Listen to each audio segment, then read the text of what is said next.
Bem, pessoal, nós temos aqui mais um exercício de séries. Esse é o exercício 34 da lista 2. E ele pede o seguinte: sendo H aqui é, olha, 1 mais 1 meio, mais 1 terço, mais 1 quarto, até 1 sobre N.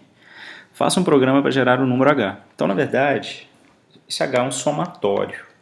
Ele não pede para imprimir os termos da série, igual aconteceu, por exemplo, no exercício 30 que eu resolvi agora há pouco. Ele não pede. Ele pede para calcular o somatório do H.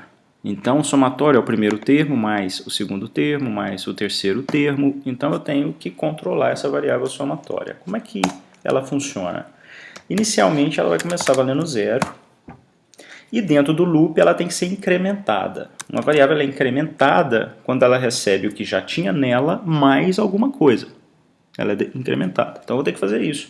Eu tenho que incrementar uma hora o primeiro termo, que é 1, outra hora o segundo termo, que é 1 meio, o terceiro termo, que é 1 quarto. Então, a cada interação, ele vai incluindo ou somando mais esses valores aí.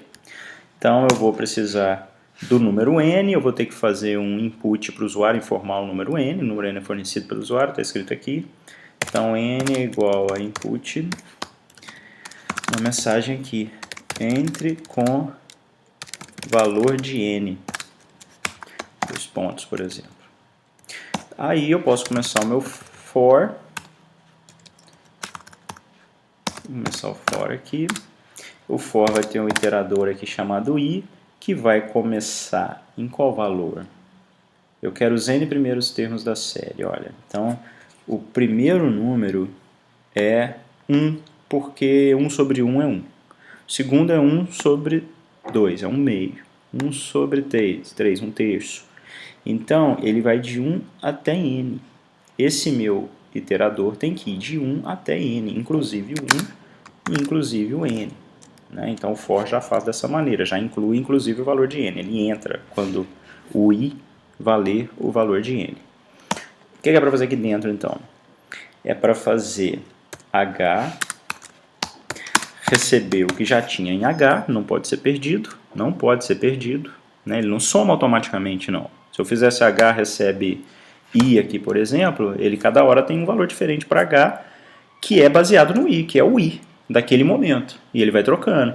Só que se eu faço h recebe h mais alguma coisa, o residual que estava lá não vai sair, continua.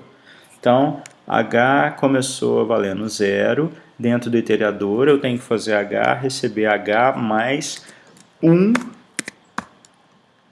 que? 1 sobre i. Por quê? O i é que ele vai ficar variando de 1, 2, 3, 4, e eu tenho que fazer 1 sobre ele, então. Então, na primeira vez que ele executar, 1 barra 1, porque o i começa valendo 1, vai ser 1. Então, ele já vai somar ao h que começou valendo 0, o valor 1, por causa de 1 sobre 1. Na hora que ele rodar pela segunda vez, o i vai estar valendo 2. Aí, ele vai fazer o h receber o h, o que já tinha lá no h? 1, porque já tinha rodado uma vez, já tinha saído do valor 0. Então, tinha 1. E ele vai fazer, então, h receber 1, que é o que já tinha, mais 1 sobre i. I está valendo 2 já. Então, mais 1 meio. Ele já fez essa parte aqui do somatório. Né? E à medida que ele for rodando, ele vai fazendo as demais partes aqui também. Sempre incluindo isso no h. Quando que eu tenho que imprimir? Um problema como esse eu vou imprimir onde? Eu vou imprimir dentro do for, ou eu vou imprimir aqui, por exemplo, ou eu vou imprimir fora do for. Ele me pede para imprimir todos os termos da série? Não. Isso aqui não é exatamente uma série, é um somatório. Então eu não tenho que sair imprimindo tudo. O exercício anterior eu tinha que imprimir, porque ele pedia os exercícios, ou melhor, pedia os números da série de Fibonacci. Ele queria a série completa, ele não queria um somatório. Aqui ele quer um somatório. Então não vou imprimir dentro do for. Eu tenho que calcular o H. Se eu for imprimindo aqui, ó, ele vai imprimir várias vezes, mas não é o que eu quero. Ele vai começar a imprimir as parciais, mas eu não quero as parciais. Então aqui fora do for vai ter que vir ainda o printf. Esse printf ele vai ser então H igual a %G. Eu vou escrever só isso, vou dar uma quebra de linha. E aqui eu quero imprimir o quê? O próprio H. Vamos ver se esse programa roda, então.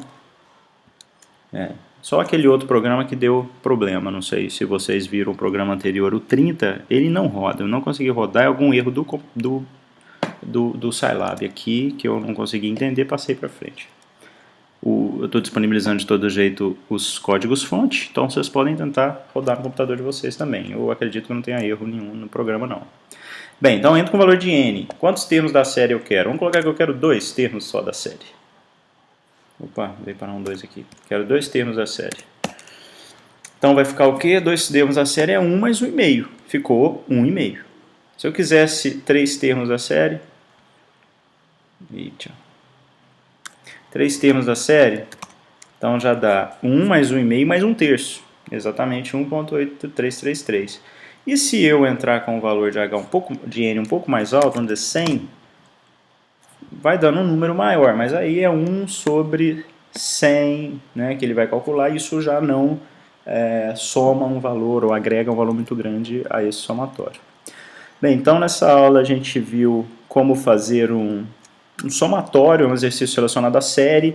Por que é associado à série? Porque cada hora eu tenho que fazer o somatório de um dos componentes aqui embaixo, agregando o valor do somatório à variável h aqui nesse caso.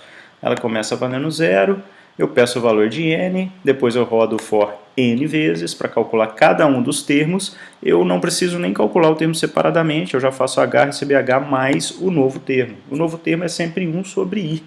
1 sobre 1, 1 sobre 2, 1 sobre 3, né? 1 meio, 1/3 e assim por diante. Quando ele sair do for, ou seja, ele já somou todos os elementos aqui completamente, até 1/n, aí sim é que eu imprimo o valor de h. Então esse foi o exercício 34 da lista 2.